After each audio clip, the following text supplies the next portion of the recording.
Good evening and welcome to this week's edition of Sports Report. On tonight's programme we'll be focusing on football.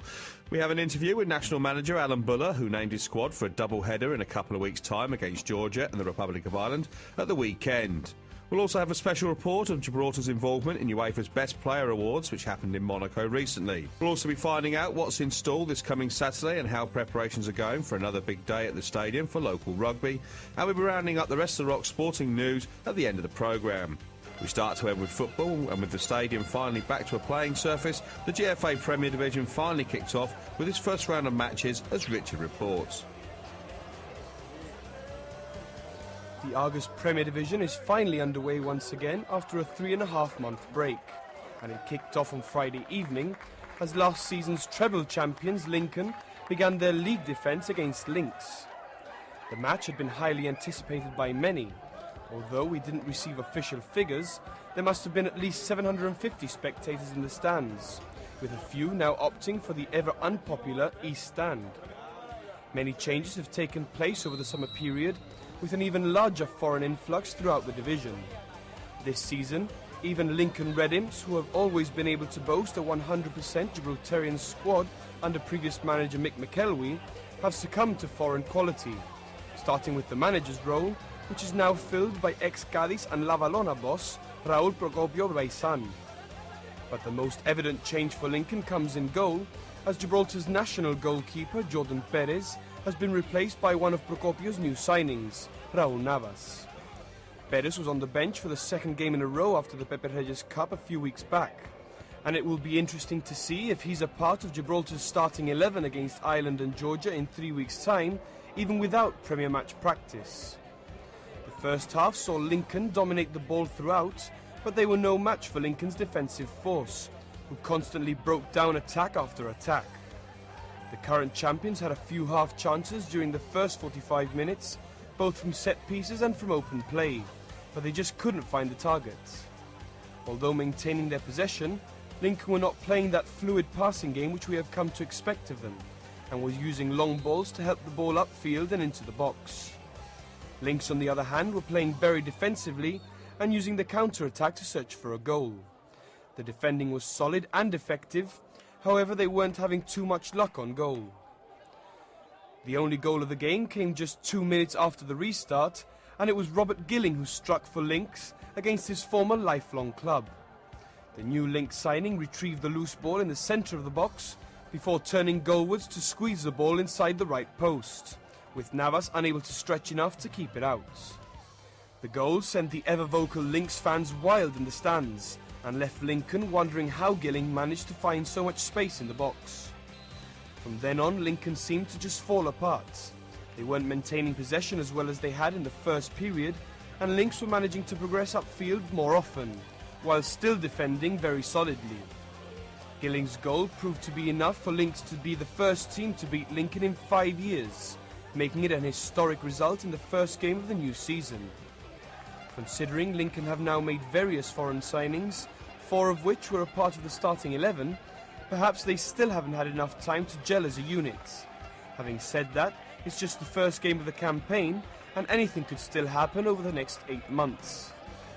Saturday afternoon featured 2 games at the Victoria Stadium, with Manchester and Lions starting things off at the new time of 5 o'clock. Manchester 62 are just one of 3 clubs in the Premier Division who still have a local manager, the other 2 being St Joseph's and Lynx, whilst Lions are now under the orders of former GFA development officer Jeff Wood.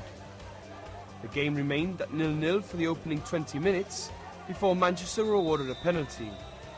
Jamie Carlin in the Lions goal, in place of Bradley Banda, currently away with Gibraltar's under-17s, brought down Jeremy Lopez inside the box, before Lopez himself stepped up to convert the spot kick. In the second half, Manchester really ran away with the game, sending 3 more past Carlin throughout the 45-minute period. Victory made it 2-0 on 53 minutes, and Hines got the third just 2 minutes from the end, before Aaron Payas got himself on the score sheet during injury time. In the day's second game, St Joseph's faced newly promoted Britannia in what turned out to be a more competitive match than expected. Having said that, St Joseph's weren't having the best of luck in the opening stages, hitting the woodwork twice early on. They were then awarded a penalty for a foul inside the box, but the Britannia keeper Anthony Perez, who was on great form throughout the game, produced a great save to keep the score at 0-0. Despite St Joseph's creating various chances, it was the newly promoted side who broke the deadlock in the last play of the first half. Fernando Cuesta was one-on-one with Keir Macedo in the St Joseph's goal before he produced a great lob to find the back of the net. The lead was short-lived though, as Ruiz found the equaliser for St Joseph's just 2 minutes after the restart. The game continued to be highly contested, and Britannia were coming up with some resolute defending under their new manager, Juan Luis Perez, who was in charge of College Europa towards the end of last season.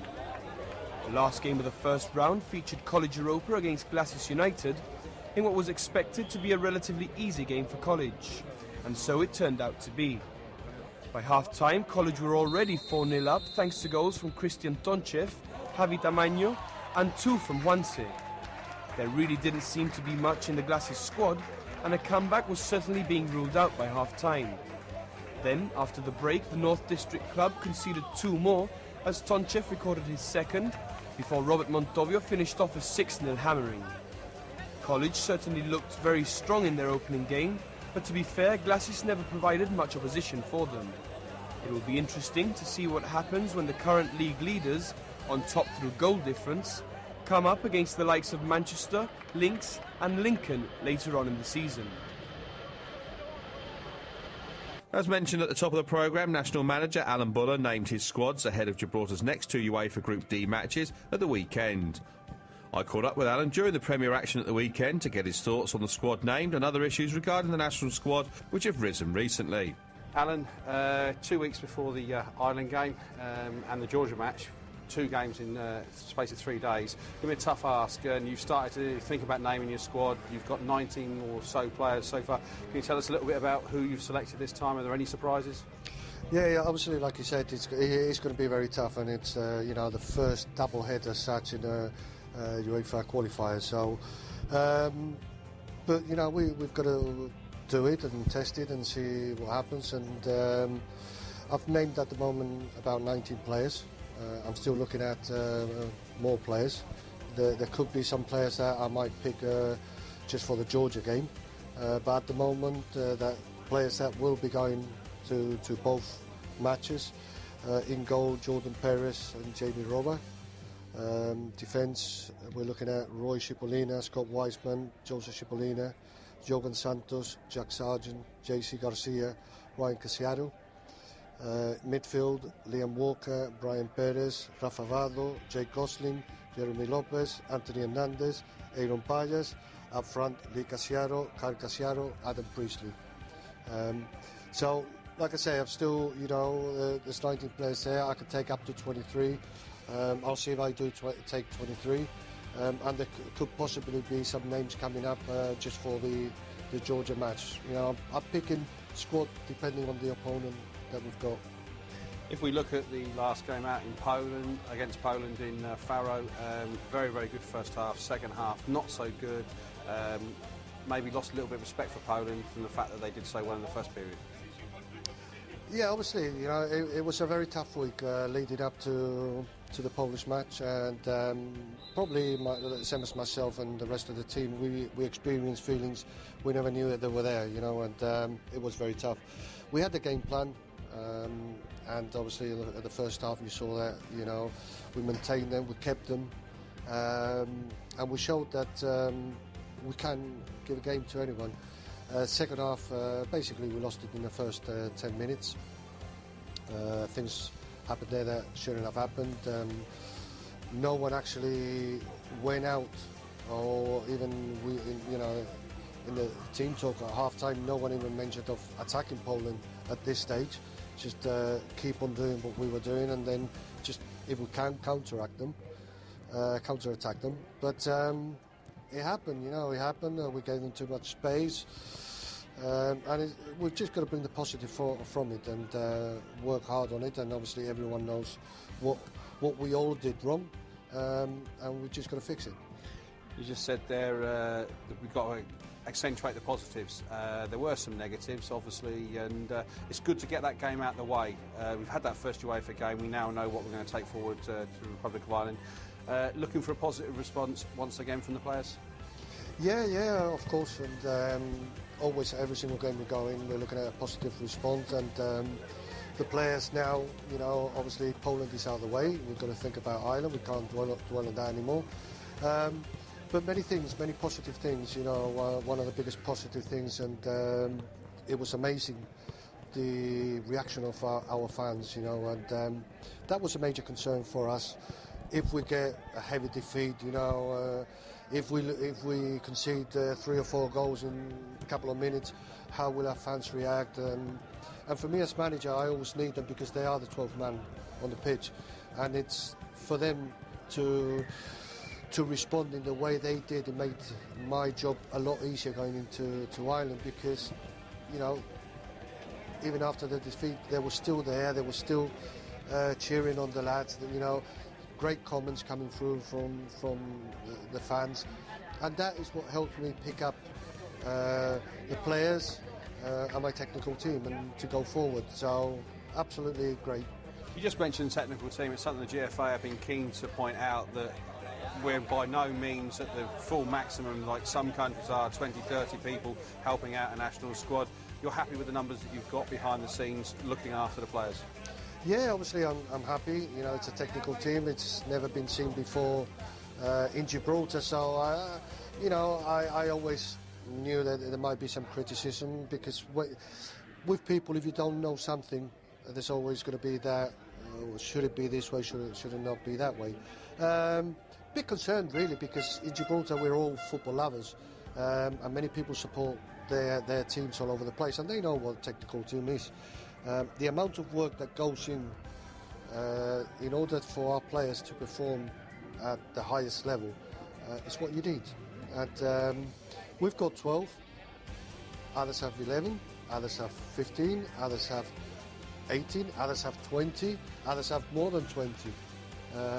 But you need them, and unless you are working with us and seeing on a day-to-day what it is, many people won't know what a backroom staff does, but they are the unsung heroes, and every little bit helps my players on the field. And just to go on the fact that we've had a couple of games in quick succession when we played Faroes and we played Estonia here in Gibraltar.